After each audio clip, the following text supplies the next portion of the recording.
नमस्कार इंदौर, मैं शिखा यादव स्वागत करती हूँ आपका अभय न्यूज के 8 जून बुधवार के बुलेटिन में।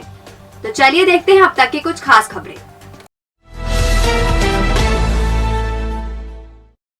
ग्रीन मार्ट शॉपिंग कंपनी की फ्रेंचाइजी दिलवाने और हेल्थ रिलेटेड प्रोडक्ट के नाम पर ठगी करने वाले 3 आरोपियों को क्राइम ब्रांच ने गिरफ्तार किया है। आरोपी एमजी रोड स्थित रॉयल रतन अपार्टमेंट से कंपनी को संचालित करते थे। ठग गैंग कॉल कर फर्जी डीलरशिप फ्रेंचाइजी दिलवाने और उस पर कमीशन देने के नाम पर लोगों को विश्वास में लेती थी और फिर रुपए अपने अकाउंट में डलवा कर प्रोडक्ट नहीं भेजती थी।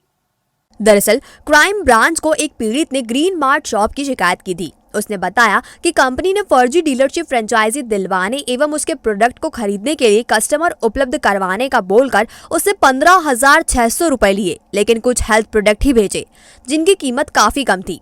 इसके बाद कंपनी पॉलिसी का हवाला देते हुए 12,948 और 13,000 रुपए और ले लिए। इस तरह आरोपियों ने पीड़िता से 41,548 रुपए की धोखाधड़ी करते हुए ना तो प्रोडक्ट दिए, न कस्टमर लिस्ट भेजी और न ही पीड़ित को पैसे लौटाए। क्राइम ब्रांच को जांच में पता चला कि आरोपी एमजी रोड स्थित रॉयल रतन अपार्टमेंट में संचालित ग्रीन मार्ट शॉप कंपनी के नाम से कॉल के द्वारा ग्राहकों से संपर्क कर उन्हें अपने घर के आसपास के एरिया में कंपनी की फ्रेंचाइजी दिलाने एवं हर प्रोडक्ट की डिलीवरी पर एक्स्ट्रा प्रॉफिट का झांसा देते थे। इस पर पुलिस ने आरोपी कपिल करडीले पिता दत्तात्रेय राव निवासी LIG कॉलोनी, दीपिका पिता नाथुराम सिंह झिझोलिया निवासी नेहरू नगर गली नंबर 7, श्रद्धा साहनी पिता ईश्वर साहनी निवासी गली number 7 Nehru Nagar MIG colony को गिरफ्तार कर लिया। आरोपी कपिल करडीले वर्ष 2020 में भी आरोग्यांजलि नामक फर्जी कंपनी के नाम से कुटरचित दस्तावेज बनाकर लोगों को डीलरशिप फ्रेंचाइजी देने के नाम से लाखों रुपए की ठगी कर चुका है। हर्बल जो प्रोडक्ट रहता है वो उसके साथ धोखाधड़ी करने वाले 3 लोगों को के खिलाफ प्रकरण दर्ज किया है क्राइम ब्रांच थाने में।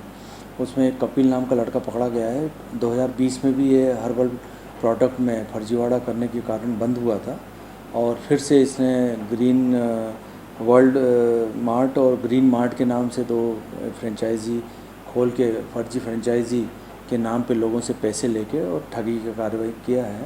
तो इसमें क्राइम ब्रांच को एक और सफलता मिली है। पता पूछने के बहाने लोगों के मोबाइल छीनने वाले 3 नाबालिग चोरों को तुकोगंज थाना पुलिस ने गिरफ्तार किया है। इनके पास से 5 मोबाइल और एक बाइक भी जब्त की गई है। फिलहाल उनसे पूछताछ की जा रही है। TI कमलेश शर्मा ने बताया, आरोपियों ने रेस कोर्स रोड पर पता पूछने के बहाने एक व्यक्ति से मोबाइल छीन लिया था। आरोपी बिना नंबर की पल्सर बाइक पर आए थे। जांच में पता चला कि बाइक तीनों में से किसी एक के पिता के नाम पर है। आरोपियों के पास से 5 मोबाइल और बाइक जब्त की गई है। एक आरोपी पर पहले भी प्राणघातक हमले का प्रकरण दर्ज है। 3 नाबालिग को पकड़ा है मोबाइल चोरी में। रेस कोर्स रोड पे से फरियादी जा रहा था, उससे इन्होंने रोककर पता पूछा और उसका मोबाइल छीनने का प्रयास किया। तो इनसे वो छीना हुआ मोबाइल और एक पल्सर मोटरसाइकिल जो इनके पिताजी के नाम पे है और जिस पर इन्होंने नंबर प्लेट नहीं लगा रखी थी उसको जब्त किया है इनसे।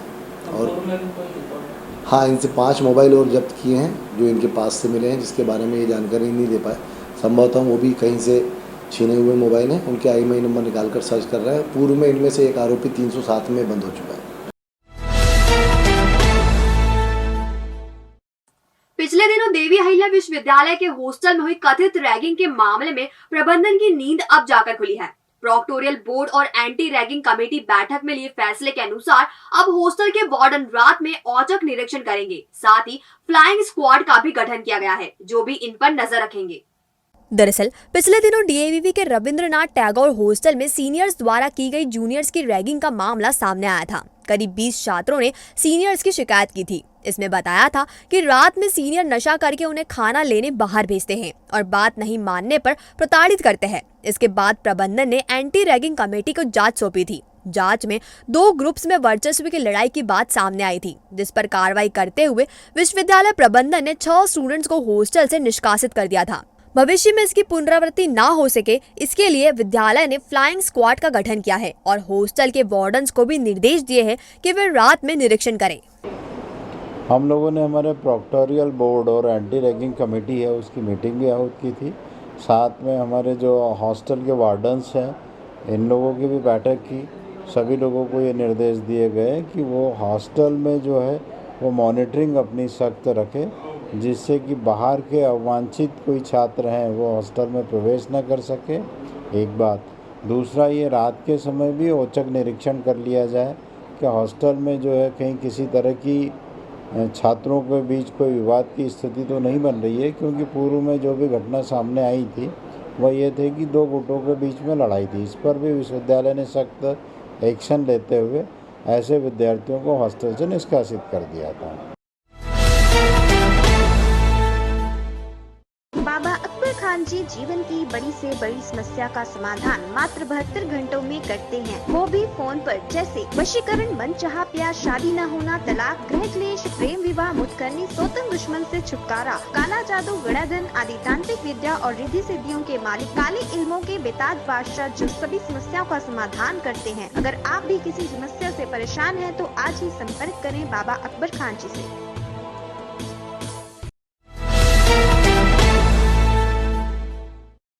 एक जूता व्यापारी से शाहजहांपुर के एक व्यक्ति ने लाखों रुपए का माल लिया और फिर उसका भुगतान नहीं किया।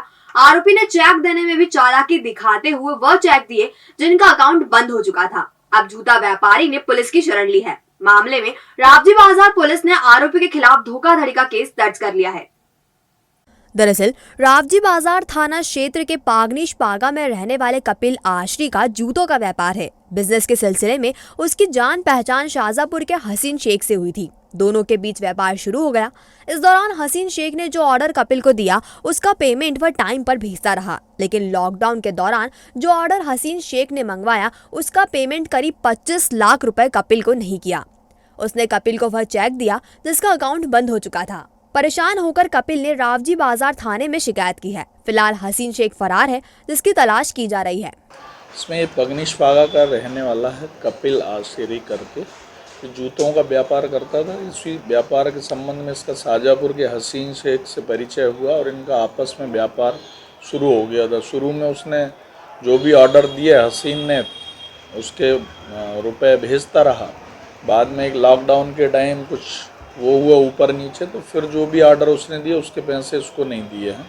तो इसी कारण से जो भी उसने चेक दिए थे वो चेक भी उसके दे दिए जो अकाउंट बंद हो चुका था।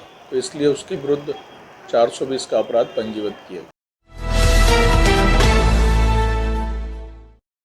निवेश के नाम पर धोखाधड़ी करने वाले एक आरोपी के खिलाफ लसूड़िया पुलिस ने प्रकरण दर्ज किया है। उसे पकड़ने के लिए पुलिस टीम रांची रवाना हो गई है। दरअसल महाराष्ट्र के रहने वाले अमित कुमार चौकसे के साथ इंदौर में रहने वाले स्टॉक मार्केट एक्सपर्ट मोहित श्रीवास्तव ने धोखाधड़ी की वारदात को अंजाम दिया। उसने अमित को पैसे इन्वेस्ट करने पर अधिक प्रॉफिट का झांसा दिया था। इसके पहले भी आरोपी मोहित लखनऊ के लोगों से इसी तरीके से 5 करोड़ की धोखाधड़ी कर चुका है। अमित की शिकायत पर लसूड़िया पुलिस ने आरोपी के खिलाफ प्रकरण दर्ज किया है। जांच में पुलिस को पता चला है कि वह वर्तमान में रांची में एक्सिस बैंक में काम कर रहा है। उसे पकड़ने के लिए पुलिस टीम को रवाना कर दिया गया है। ये एक अमित कुमार चौकसे थे, ये महाराष्ट्र के रहने वाले हैं और इनके द्वारा पुलिस को कंप्लेंट की गई थी कि इंदौर में ही एक मोहित श्रीवास्तव नाम का व्यक्ति है जो इसने इन्वेस्ट करने के नाम पर वो पैसा पूरा गायब कर लिया और धोखा दिया है। ये जब पूरी चीज़ पुलिस ने प्राथमिक तौर पर इन्वेस्टिगेट की तो ये पाया गया कि हाँ, ये जो व्यक्ति था मोहित श्रीवास्तव ये एक AU फाइनेंस कंपनी का था और ये अपने आप को स्टॉक मार्केट का एक एक्सपर्ट बताता था और अपने अकाउंट में ये लोगों से पैसा लेकर फिर उसको इन्वेस्ट करने पर और अधिक प्रॉफिट देने का बोला करता था। फिर पुलिस ने इसके बारे में और पता किया तो मोहित श्रीवास्तव जो है ये लखनऊ में भी इसी तरह के अपराधों में संलिप्त रहा था और वहाँ से भी ये 5 करोड़ का घोटाला करके धोखा देके लोगों से भागा था। ये फरार चल रहा था यहाँ पर AU में और अभी वर्तमान में ये रांची में एक्सिस बैंक में काम कर रहा था।